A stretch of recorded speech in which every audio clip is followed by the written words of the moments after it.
নমস্কাৰ, মই কষ্টুৰী বৰা, এগৰাকী সাইকোলজিষ্ট। আজি মই আপোনালোকৰ আগত অন্য এটা ইনফৰমেশ্যন লৈ আহিছোঁ। আমি সকলোৱে ফ'কাছ কৰোঁ আমাৰ ফিউচাৰটো কেনেকুৱা হ'ব বা ব্ৰাইট ফিউচাৰ এটাৰ কাৰণে আমি সদায় হাৰ্ডৱৰ্ক আৰু লেবৰিয়াছ কাম কৰোঁ, ভাল কথা কৰিব লাগে।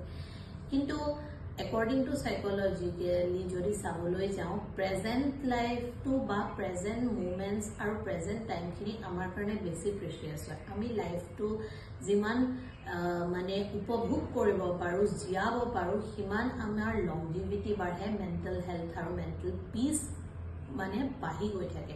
ইয়াৰ লগতে আৰু এটা ইম্পৰ্টেণ্ট কথা, আমাৰ কাৰণে গুড মেমৰিজ ষ্ট'ৰ কৰা, মেমৰিজবোৰৰ লগত আমি ডিল কৰা আৰু লগতে আমি মেমৰিজবোৰ এনজয় কৰি থকাটো খুব বেছি নেচেচাৰী হয় for our mood regulation, healthy emotion আৰু লগতে আমাৰ নিজৰ ৰেজিলিয়েঞ্চ পাৱাৰ বৃদ্ধি কৰাৰ কাৰণে আৰু আমি নিজকে বুষ্ট আপ কৰাৰ কাৰণে। চ' আমি প্ৰেজেণ্ট টাইম এনজয় কৰাৰ লগতে আমি নিজৰ জীৱনৰ গুড মেমৰিজবোৰ ষ্ট'ৰ কৰি যোৱাটো আৰু প্ৰত্যেক দিন যাতে এটা গুড মেমৰিজ ক্ৰিয়েট হয় তাৰ কাৰণে আমি বেছি আমাৰ এফৰ্ট আৰু ভেলুৱেবল টাইমখিনি ইনভেষ্ট কৰাৰ প্ৰয়োজনীয়তা আছে। Thank U.